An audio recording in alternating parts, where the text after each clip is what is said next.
Haleluya. Yesu ashimwe cyane. Nanje ndashimiye Imana yo yangiriye ubuntu. Abandi hano ndi muzima. Ndashimiye Imana no kubw'uburongozi kubwabonye ko bikwiriye kugira mbe mpagaze hano muri uno mwanya. Byose tubishimira Imana. Ego nkaba nshimiye Imana no kubwanyu kuba mwitabiriye amakoraniro y'uno munsi. Yesu nashimwe cyane. Yesu ashimwe cyane. Byose rero tubishimiye Imana yuko ariyo itugirira neza. Ni byiza kuba mu nzu y'Imana. Ni byiza kwitwararika iby'Imana. Ni byiza kugira umutima ugurugumba urondera kuba mu nzu y'Imana. Dawidi niwe yavuze ngo nk'uko impongo ihuzagizwa irondera umugezi w'amazi, ngo niko nanje Mana umutima wanje uhuzagizwa urondera kuba mu nzu yawe. Haleluya. Iyo dufise umutima uhuzagizwa urondera kuba mu nzu y'Imana, n'ubuntu tuba twagiriwe, kuko hariho abandi iyo nyota yaheze. Hariho abandi iryo jwi ryo kuba mu nzu y'Imana ryaheze, ariko tweho n'ubuntu tuba twagiriwe nayo. Amen. Rero ndizera neza nkuko umuvyeyi wacu yabivuze ko waje ngaha adataha uko yaje, kuko nta gihe na kimwe tuba imbere y'Imana dusubira inyuma uko twaje, twama tugenda dutsindanishirijwe. Haleluya. Yesu ashimwe cyane. Dufise teme iravuga ngo komeza kwizigira umwami Yesu wakiriye. Komeza wizigire umwami Yesu wakiriye. Haleluya. Uyu mwami Yesu twakiriye ntigera atetereza, ntigera tumaramaza. Abamwizigiye bose ntibazomaramara kandi ntibazokogwa n'isoni. Ni naco gituma kumwizigira bifise akamaro kanini cyane gusumba ibindi byose.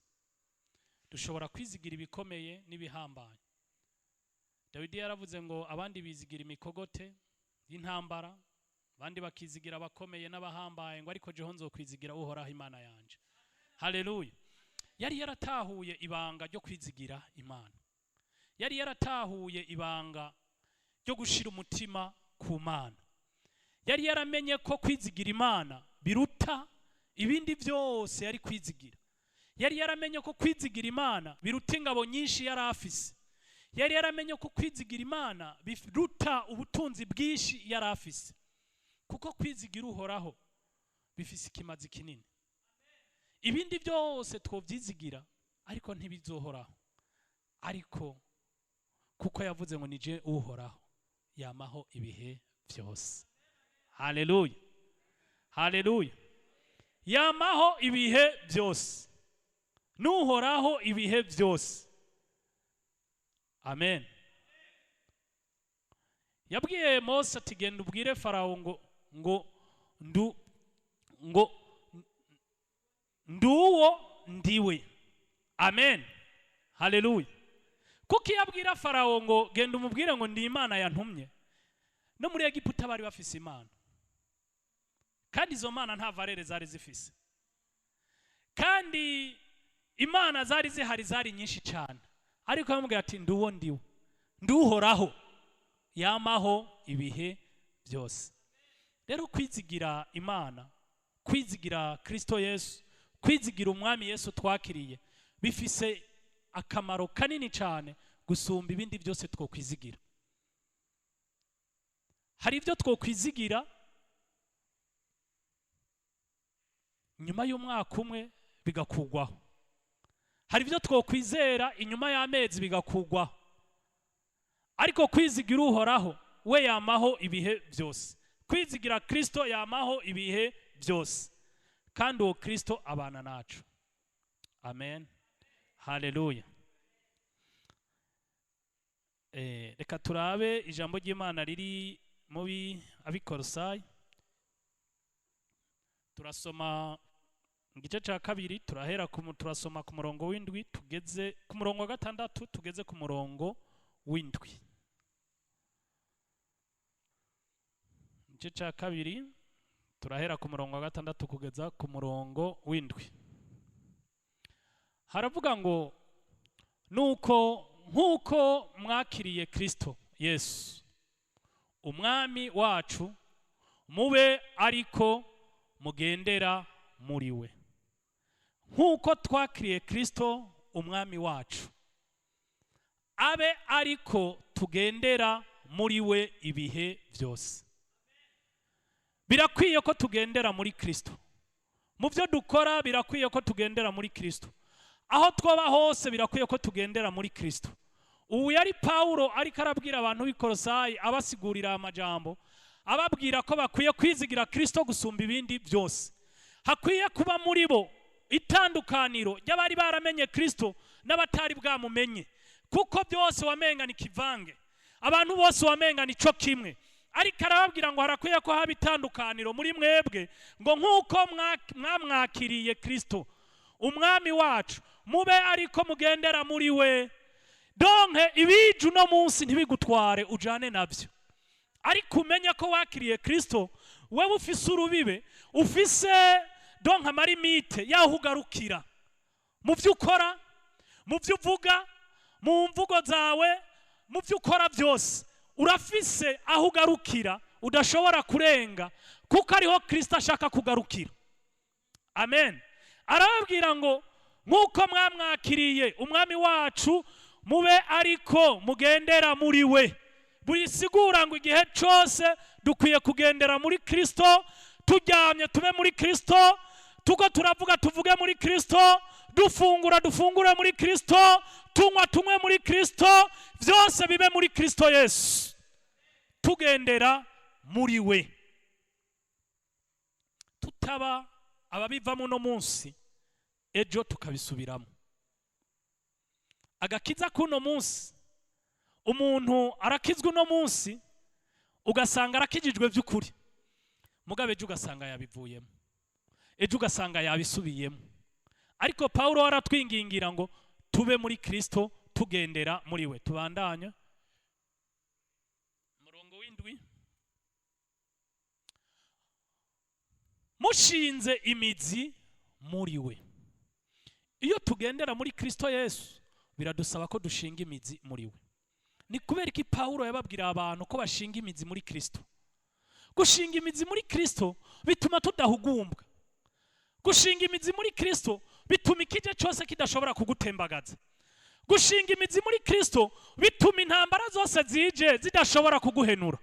Bituma igeragezo ryose rije ridashobora kuguhitana, kuko ushinze imizi muri Kristo Yesu. Ni nacyo gituma bahamagara ngo mushinze imizi muri we.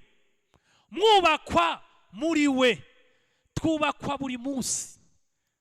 Twubakwa buri munsi kuko twebwe turi ingoro za Kristo, kandi ingoro ya Kristo yubakwa minsi yose, igihe cyose.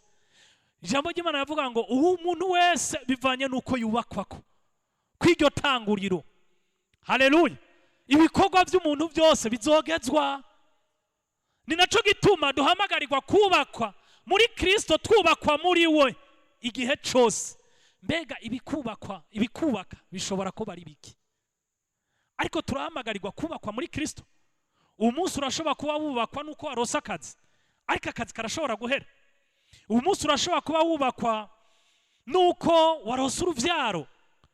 Ni byiza kuronka uruvyaro kandi birakenewe, ariko ntidushobora kubirutisha Kristo. Ni byiza kuronka ibyo byose umutima wawe wifuza, ariko ntushobora kubirutisha Kristo. Ni nacyo gituma ibyo byose twokwifuza naho twogera hose, ariko aho twogera hose twubakwa muri Kristo Yesu. Haleluya. Haleluya. Mushikamishijwe no kwizera. Hari igihe umuntu ashobora kuba avuga ngo ndizera. Niyo majambo dukunda kuvuga abantu, kumva abantu benshi bako baravuga, ukumva umuntu arakubwira ngo je ngo ndizera, ngo je ndizera. Mugabo uko kwizera ugasanga ni ukwizera k'umutima gusa. Arizera ko Kristo ariho, arizera ko Imana iriho, mugabo ubushobozi bwayo ntashobora kubwizera. Rero nagira ndababwire ngo kwizera ko Kristo ariho, kwizera ko Imana iriho, ibyo ntibihagije gusa. Haleluya. Ntibihagije, kuko Satani arizera ko Yesu ariho, kandi Satani arizera ko Imana iriho, kandi arayizi. Ariko birasaba ko twizera ubushobozi bw'Imana nzima. Haleluya. Ubushobozi bw'Imana nzima birasaba ko tubwizera, tukizera Kristo Yesu yapfuye akazuka. Uwo biradusaba ko tumwizera, tukizera n'ubushobozi bwamuzuye mu bapfuye. Haleluya. Ivyo biradusaba ko tumwizera, atari ivyo kumunwa gusa, ariko kumwizera mu mutima wacu, tukumva ko afise n'ubushobozi bwo kudukiza. Haleluya. Haleluya. Hari igihe umuntu adatahura, akumva ko kwizera Kristo gusa bikwiye, mugabo ntiyizere ko afise n'ubushobozi bushobora kumukiza, ko afise ubushobozi bushobora kumukuraho yarari ukamugeza ahandi hantu. Haleluya. Ndabibabwire gute? Kristo afise ubushobozi bushobora guhindura amateka yawe. Kristo afise ubushobozi bushobora guhindura amateka yawe. Uwo munsi Kristo yo gukorera ibintu wewe n'ubwenge ukumva kumenga udashobora gutahura. Nkuko umuririmbyi yavuze ngo urukundo, ngo mbega urukundo rwawe ngo ntigworoha ruserangurika. Haleluya. Afise ubushobozi. Wowe ni wizera ubushobozi bwa Kristo, ibibazo cyangwa ingorane zose zoba ziri imbere zawe, ivyo byose n'ubusa. Ni umumarayika aje abwira Zerubabeli ngo wewe Zerubabeli musavyi w'Imana nzima, ngo iyo misozi yose ubona imbere zawe ngo uhora hayihinduye ibiyaya. Haleluya. Ayihinduye ibiyaya, ibimeze nk'imisozi imbere zawe. Kwizera Kristo, ukizera n'ubushobozi bwiwe, byose yobimara kandi birashoboka. Haleluya. Ngo nkuko mwigishijwe murushiriza gushima. Iyo rero twizeye Kristo, tukizera n'ubushobozi bwiwe, haca haba no gushima, tugashima Imana, tukamwizigira. Haleluya. Birakwiye ko dushima Imana ibihe byose, kandi ntidukwiye gushima Imana mu byiza gusa, no mu bibi birakwiye ko dushima Imana. Haleluya. Haleluya. Birakwiye ko dushima Imana no mu bibi, birakwiye ko dushima Imana mu byiza, birakwiye ko dushima Imana, kuko Imana iba hagati y'amashimwe. Ni naco gituma dutegerezwa kuyishima ubudaca. Nta kintu uronka wowe Imana wewe, nta kintu tworonka twoha Imana, ariko iyo dufise umutima ushima, Imana irahimbagwa. Kuba ufise umutima ushima. Haleluya. Reka tuje ku murongo wa 13, dusimbire ku murongo wa 13 nyene, aha nyene kugeza: kandi hamwe mwari mugipfuye mwishwe n'ibicumuro byanyu n'ukudakebwa kw'imibiri yanyu, yabagiranye bazima nawe, imaze kuduharira ibicumuro byacu. Twari twishwe n'ibyaha byacu, hamwe twari twishwe n'ibyaha byacu, hamwe wari wishwe n'ibyaha byawe, ata muntu n'umwe akwitayeho, ata muntu n'umwe akunezwe. Isi yaraguhariye ivomo, abamuvukana bose batakikunezwe, umuryango itakikunezwe, ndetse ata muntu n'umwe akikwitayeho. Ngo niho Kristo, haleluya, ngo niho Kristo yatugiranye bazima nawe. Ico gihe niho yakwakiriye akugirana muzima nawe. Haleluya. Aguharira ibicumuro byawe. Nta muntu n'umwe yari gushobora kuduharira ibicumuro byacu, nta n'umwe ariho yoshobora kuguharira ibicumuro byawe atari Kristo Yesu. Haleluya. Yomba byari gushoboka, nari kwibariza Baraba ingene byagenze. Baraba niwe yabonye urukundo rwa Yesu. Baraba niwe muntu yatanguye kubona urukundo rwa Yesu, aho Baraba yarazi ko ari washobora gutanga kwicwa, ariko Baraba cari gisuma, yararindiriye ko umwanya n'umwanya ashobora gupfa, yararindiriye ko umwanya n'umwanya yozira ivyo yakoze, ariko kubwa Yesu Kristo ngo Baraba ararekugwa, atangura kwidegembya. Ubu yaramenye urukundo rwa Yesu. nawe urafise ukuntu wamenye urukundo rwa Yesu, urafise aho Yesu yagukuye, urazi ibyo Yesu yagukijije, urazi byari bigiye kukwica. Haleluya. Sinzi hari igihe mpora nicara nkiyumvira ivyo twakora kera tukiri abana, ivyo twakora kera tukiri muri adolescence, nkibaza ati Yesu warakoze, hari aho wadukuye, ubu munsi turabo turi kukubera hari ico wakoze mu buzima bwacu, nawe hari ico Yesu yakoze mu buzima bwawe. Nimba ataragikora uno munsi urafise akaryo ko Yesu ashobora kukugirira neza. Haleluya. Nawe ugashima, ugatunga ishimwe mu mutima wawe ko Yesu yakugiriye neza. Haleluya. Ngo mwarimishwe n'ibicumuro byanyu no kudakebwa kw'imibiri yanyu, ngo yabagiranye bazima nawe, imaze kuduharira ibicumuro byacu byose. Haleluya. Yesu yatugiranye bazima nawe amaze kuduharira ibicumuro byacu byose. Nta gicumuro na kimwe conanirana imbere y'Imana, nta cyaha na kimwe Yesu atoguharira, nta cyaha na kimwe coza gisumba imbabazi z'Imana, nta na kimwe. Imbabazi z'Imana ntidushobora kuzitahura. Imbabazi z'Imana zirengeye uko wewe wiyumvira. Urashobora kuba wibaza ati jewe n'ukuri ibyaha nakoze Imana ntiyombabarira, ariko nagira ndakubwire ngo nta cyaha na kimwe wokora canke wakoze Imana itokubabarira. Yatugiranye bazima nawe, nawe ishobora kukugirana muzima nawe. Haleluya. Haleluya. Ishobora kukugirana muzima nawe, uwo munsi ukava ngaho uri w'agaciro, uwo munsi ukava ngaho uri w'agaciro mu nyonga z'Imana. Haleluya. Ijambo ry'Imana tuvuga ngo yatugiranye bazima nawe, ngo itwicarika muri we, ngo ikigenda, ngo turi muri we yicaranye na Data wo mu ijuru, turi muri Kristo Yesu. Haleluya. Yatugiranye bazima nawe igihe yarazutse, ngo twapfanye na Kristo tuzuranwa nawe, ngo icitugirana bazima nawe itwicarikana hamwe nawe. Mubona numva ndababwira ikintu kimwe, hari igihe mubona tugendagenda mu isi mugabo tutari mu isi, turi ngaha mu isi ariko ntituri ngaha. Aha mu isi turiho nk'ingenzi, turafise ahandi hantu turi, twe turi mu ijuru. Ni naco gituma twarapfuye ntitugipfa kabiri. Haleluya. Haleluya. Nimubitahura, twarapfuye ntitugipfa kabiri, kuko twapfanye na Kristo tuzuranwa nawe, twebwe twicaye ahantu ho mu ijuru. Haleluya. Twicaye ahantu ho mu ijuru, niho twicaye. Ngo kandi ubwiza bwa Yesu ngo nibwahishurwa, ngo tuzosa nawe, ngo uko azasa natwe niko tuzosa. Haleluya. Ndizera ko nawe uno munsi ushobora kwicarana nawe. Haleluya. Yesu ashimwe cyane. Tubandanye ku murongo wa 13 wa 14. Ngo ihanaguye icete kitwagiriza kirimwo amabwirizwa caduhama, igikura hagati yacu nayo ikibamba ku musaraba. Haleluya. Yesu ashimwe cyane. Umviriza ndababwire bana, hari igihe abantu uzumva badatahura ubuntu twagiriwe, hari igihe abantu badatahura imbabazi twagiriwe.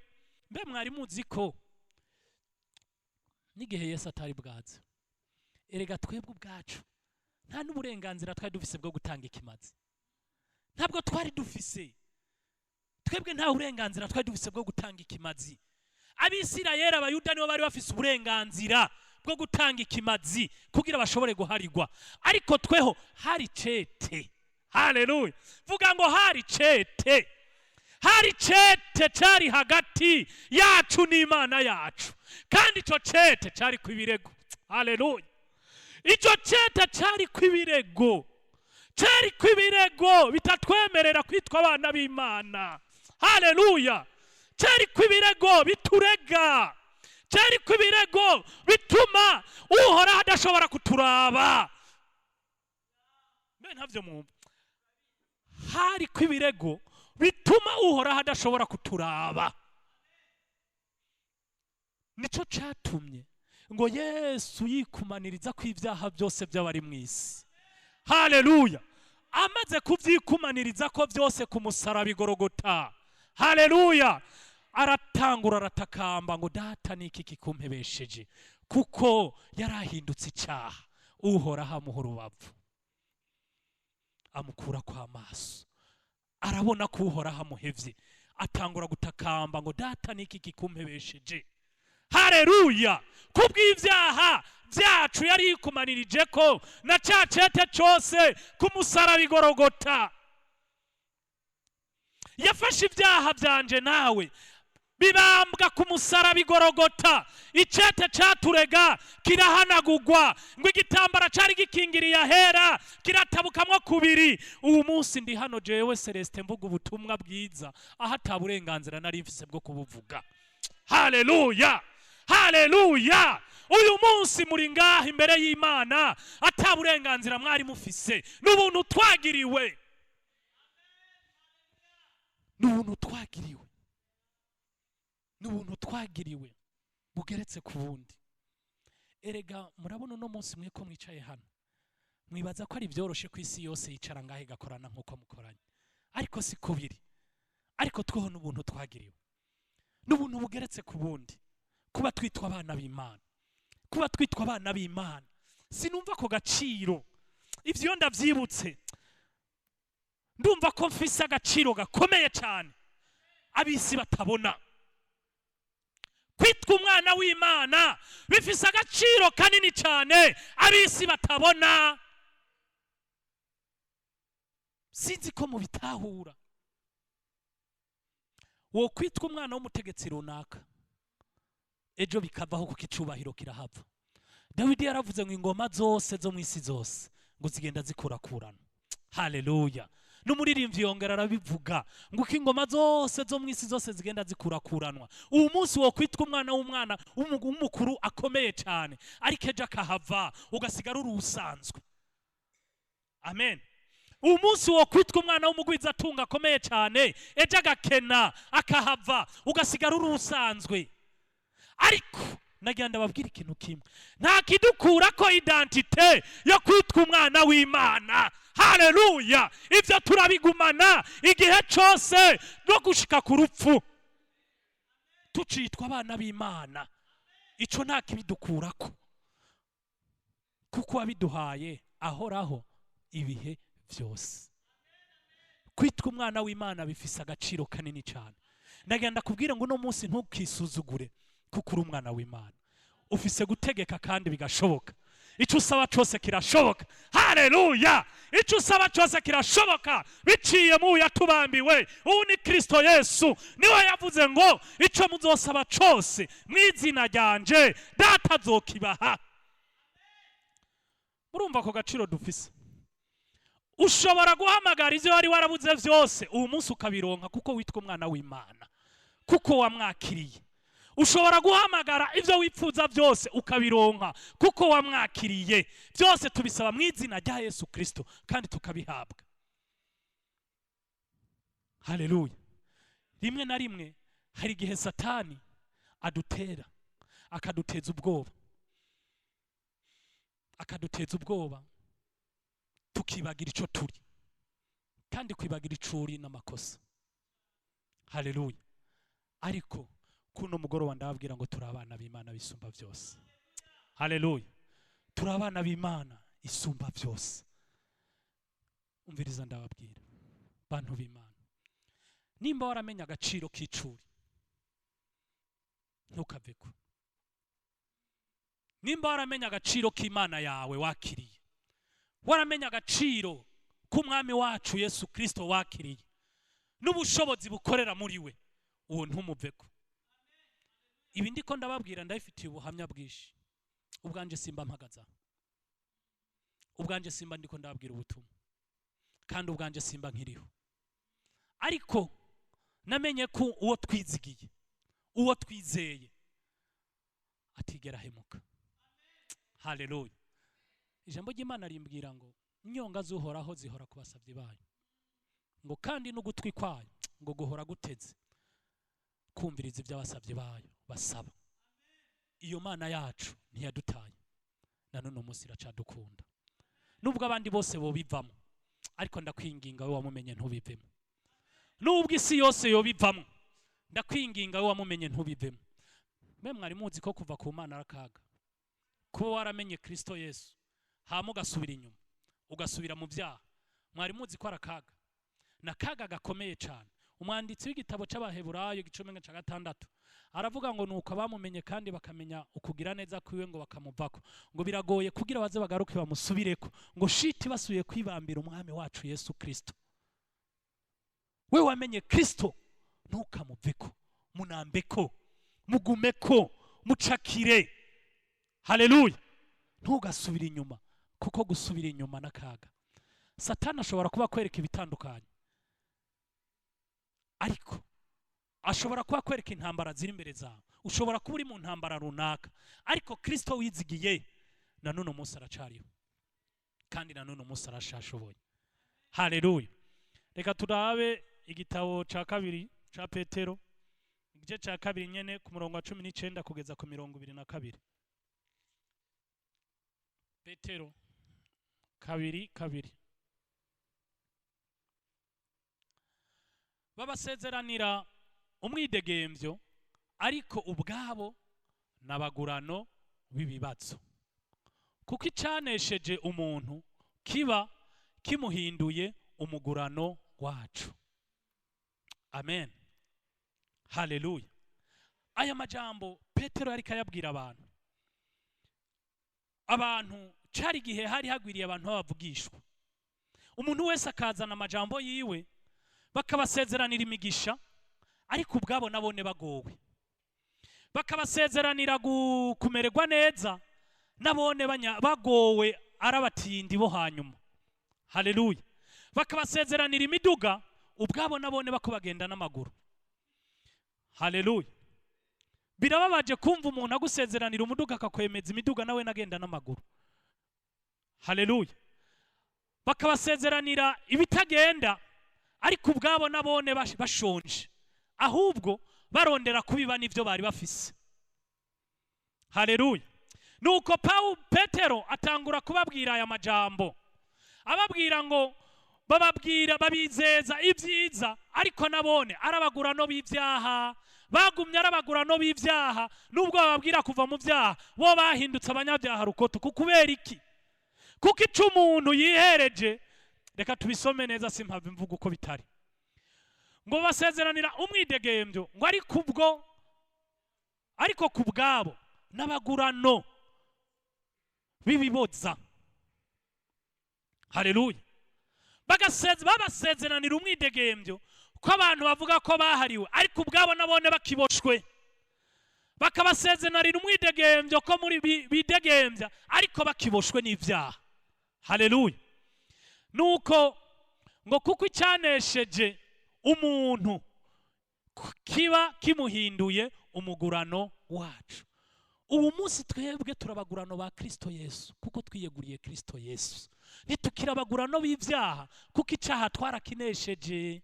Hamwe Yesu yanesha urupfu, yaranesheje n'icyaha ku musaraba. Icyaha twarakinesheje, bisigure ngo icyaha niki kimfise ku bushobozi. Haleluya. Kubwo kwizigira Yesu, aguma nyongera izindi nkomezi zo kunesha icyaha, kugira ntigishobore kungira umugurano wacu, kuko twamaze kuba abagurano ba Kristo Yesu. Haleluya. Turabandanya.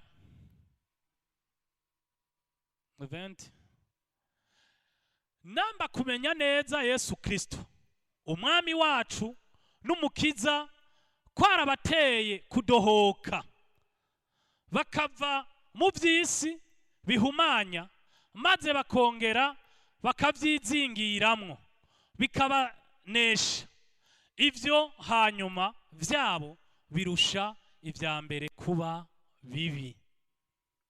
Bantu b'Imana, kuri no mugoroba ndiko ndavugana n'umuntu yakiriye Yesu Kristo nk'umwami. Hari gihe mwibaza ko ivyo turimwo umenga ni nkinamico, ariko nagenda kubwira ngo ntugakinisha agakiza wakiriye, kuko urashobora gupfa umwanya n'umwanya. Kandi gupfa si umuntu ntapfa mu buryo bw'umubiri, si umubiri gusa upfa. Iyo umuntu apfuye mu buryo bw'impwemu, n'ubutindi bumwe bubi bukomeye cyane. Haleluya.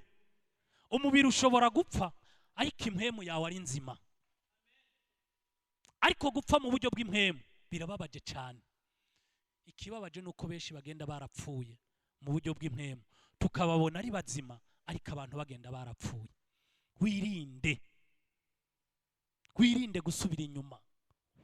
We wamenye ukugira neza kw'Imana, we wamenye Kristo Yesu. Birababaje kuba umuntu yaramenye gusambana ari icyaha mugabo agasubira gusambana. Birababaje kuba umuntu yaramenye kwiba umuntu ko ari bibi mugabo agasubira kwiba. Birababaje kuba umuntu yaramenye ko kubesha ari icyaha ariko agasubira kubesha. Birababaje kuba umuntu yaramenye ko guca umugore inyuma ari bibi ariko akabandanya aca umugore inyuma kandi atonda mu ishengero. Birababaje gukora icyaha kandi waramenye ko ari icyaha. Bibiliya itubwira ngo nuko rero ngo uzi gukora icyiza ntagikore ngo kimubere icyaha. Amen, haleluya. Iyo rero tumaze gusubira inyuma, ububi wari ufise burigwiza inshuro nyinshi cyane. Nimba nkwe icupa rimwe uzonywa irya yose. Ni naco gituma muze muraba abantu babakizwa basubiye inyuma, baranywa bagaheba bakarara mwibarabara. Abaguye baranywa bagaheba bakarara mwibarabara. Muze muraba abagabo babakizwa basubiye inyuma, bahevye Yesu bagatagakiza, iyo basubiye mu isi barasambana bakararayo. Aha bisi bobo bihisha, bobo ntibabacihisha kuko ububi burigwiza. Sije ndiko ndabivuga, ni jambo ry'Imana. Amen, ni jambo ry'Imana. Wirinde ntugasubira inyuma. We wamenye ukuri, ntukirengagize ukuri wamenye. Guma ku kuri uzi, guma n'ivyigisho, guma n'ivyo wigishijwe, bishire ku muzirikanyi. Uhoraho yabwiye Yosuwa ngo nukubiri muri ico gitabo ngo birimbure ku murango no mwijoro ngo niho uzomererwa neza. Haleluya, niho uzomererwa neza. Nta handi turonka ukumererwa neza, nta handi turonka amahoro, nta handi turonka agakiza atari muri Kristo Yesu. Mbega ubundi musubira inyuma muja? Ubundi usubira inyuma uja? Ko nubundi wari wavuyeyo ugowe, ko nubundi wari wavuyeyo utagishoboye unyariwe, none ubundi husubiye inyuma gukora iki? Haleluya, haleluya. Yesu ashimwe cyane. Guma muri Yesu, biguma bikomera, guma muri Yesu. Haleluya, guma muri Yesu. Guma n'umwami wawe wakiriye. Ibihe ntibigatume utimana, ibihe ntibigatume usubira inyuma, kuko ibihe bigenda bishira, ibihe birahera. Ibintu ntibigatume usubira inyuma. Hoya, amafaranga ntagatume usubira inyuma. Mbe mwari muzi ko umuntu ashaka kugira amafaranga akayagogwana? Mwari muzi ko umuntu ashaka kugira imiduga akayigogwana? Mwari muzi ko umuntu ashaka kugira imodoka akazigogwana? Mwari muzi ko umuntu ashaka kugira ubutunzi akabugogwana? Haleluya. Ariko Kristo wacu ntitumugogwana. Kristo wacu ntitumugogwana, atwubura mu zindi nkomezi uko bukeye uko bwije. Haleluya, adukura mu bwiza atujana mu bundi, kuko ari umwami w'amahoro. Arema amahoro muri twebwe, akaba muri twebwe. Niyo worara ubusa ukumva ufise amahoro, niyo utagira ico wambara ukumva ufise amahoro, kuko yadusezeraniye amahoro. Yabwiye abigishwa biwe arababwira ngo nuko sindabasije mwenyene, ngo sindabataye ngo sindabasize mwenyene, ngo ariko ndabahaye amahoro, ngo atari nk'ayabisi batanga, amahoro ahoraho. Ayo niyo twasezeraniwe. Kubaho uri umuntu w'Imana utagira amahoro, uzoca usenga Imana iguha amahoro. Iryo ni iragi ryacu. Haleluya, iryo ni iragi ryacu, kubaho dufise amahoro, kuko amahoro atangwa na Kristo Yesu. Iryo ni ryo ragi ryacu. Aha bisi bashobora kugira ibikomeye, bashobora kugira amajete prive n'ibindi byose bikomeye, ariko akabura amahoro. Ariko wewe uzi ko no kujya ku mugoroba bidahava bishoboka, ukumva ufise amahoro kandi ugatekana kuko Kristo ari muri wewe. Ako niko gaciro ko kuba umwana w'Imana. Haleluya! Ako niko gaciro ko kuba umwana w'Imana. Turabandanya.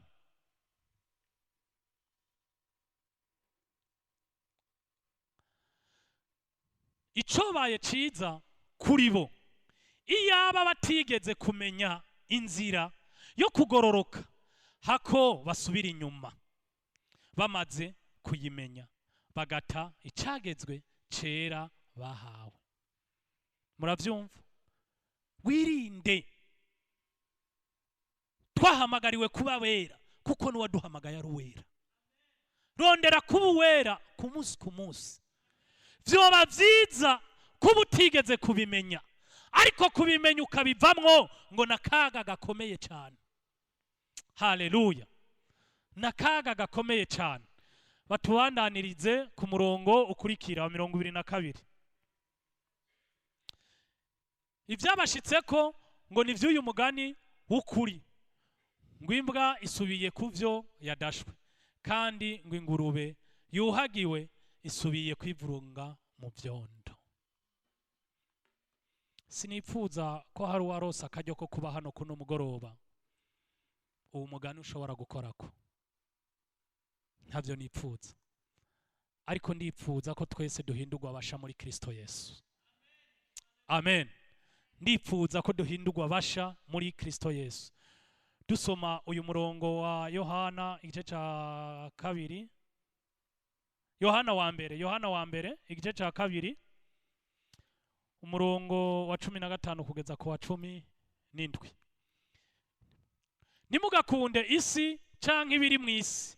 Umuntu niyakunda isi, ugukunda data wa twese nikuzoba kuri muri we. Turabandanya. Kuko ikiri mw'isi cose ari ivyifuzo vy'umubiri n'ivyifuzo vy'amaso n'ubwibone bw'ubu bugingo, bitanduruka kuri data wa twese, ariko vyanduruka mw'isi. 17. Kandi isi iriko irashirana n'ivyifuzo vyayo, ariko ukora ivy'Imana igomba yamaho ibihe vyose. Isi ikirashirana n'ivyifuzo vyayo. Ubu munsi ushobora gukora ivyaha kugira ushike aho abandi bose bashitse, ariko ivyo byose nta gaciro bifise. Nagira ndakubwire ngo wogera ku nzu nziza, kandi wogera ku mugore mwiza, wogera ku mafaranga menshi, wogera ku byo byose umutima wawe wipfuje kugeraho, ariko ivyo byose ni vyiza kubironka. Ariko nagira ndakubwire ngo igifise agaciro ni kwitwa umwana w'Imana. Ikirushirije ivyo byose no kwitwa umwana w'Imana, kuko ibi byose mubona turabisha amaso birashira, byose bifise igihe cayo, kandi byose biko birashirana n'iyisi. Wogera kuri telefone wipfuza wa mukobwa we uno munsi bigatuma ukora icaha kugira uyigereko, ariko hariko harazandi ma version mashasha andi ma telefone mashasha. Ivyo byose nibigenda bihera, nibigenda biva kuri page. Wogura imodoka nziza umunsi ugaharanira gushika ku modoka nziza kandi ukayishikako, ariko ejo hazoza izindi version nshasha, kuko ivyo byose nibigenda bishira. Haleluya! Ariko ngo ari kukora ivy'Imana igomba yamaho ibihe bidashira. Haleluya! Byose byohera, ariko abakora ivy'Uhoraho agomba bamaho ibihe bidashira. Duhereza kuri uno murongo uri muri Petero wa kabiri igice ca 3, turahera ku murongo w'9 tugeze ku murongo w'10. Umwami Imana ntitebeje isezerano ryayo uko bamwe biyumvira kwiritevya, ariko yihanganira mwebwe, ntigomba ko hagira abahona, ariko igomba ko bose bihana. Tubandanye ku murongo w'10. Ariko umunsi w'umwami wacu uzoza nk'igisuma, aho amajuru azovaho hakaba n'ukwasana guhambaye, ivy'itanguriro byose bigashongeshwa n'ikibengebenge gikaze, isi n'ibikorwa biri muri yo bigatongoka. Amen. Ibyubatswe byose, ibiriho byose, igihe Yesu azoza nta gaciro bizaba bigifise. Kandi Imana ntitebeje isezerano, ariko irakurindiriye. Imana iripfuza ko jewe nawe duhinduka. Imana iripfuza ko ufata decision ugasubira ugahinduka. Iracaturindiriye ko twese twihana. Imana iracagukeneye. Nagira ndakubwire ngo Imana iragukunda. Nagira ndakubwire ngo Imana iracagukeneye. Nagira ndakubwire ngo uri uw'agaciro mu maso y'Imana. Imana iracakeneye ko wihana. Imana iracakeneye ko uhinduka. Imana iracagukeneye. Ijambo ry'Imana ratubwira ngo nuko nteze ibiganza. Haleluya. Ngo nteze ibiganza abarushe n'abaremerewe baze kuri jewe ndabatabara. Uhoraho aracabiteze, aracagukeneye. Ntashaka kugwa muri Gehinomu. Uhoraho ntashaka kupfira mu byaha. Na nuno munsi aracako, nicyo gituma benshi baguma bavuga ngo Imana kuva yavugiye kwiza kwitaza, ariko iracarindiriye ko twese twitunganya, kuko Imana atabo yaremeye kugira bagwe muri Gehinomu, ariko twese ikeneye ko twese twihana, twese tukaba abana bayo. Haleluya, haleluya. Uhoraho aracagukeneye.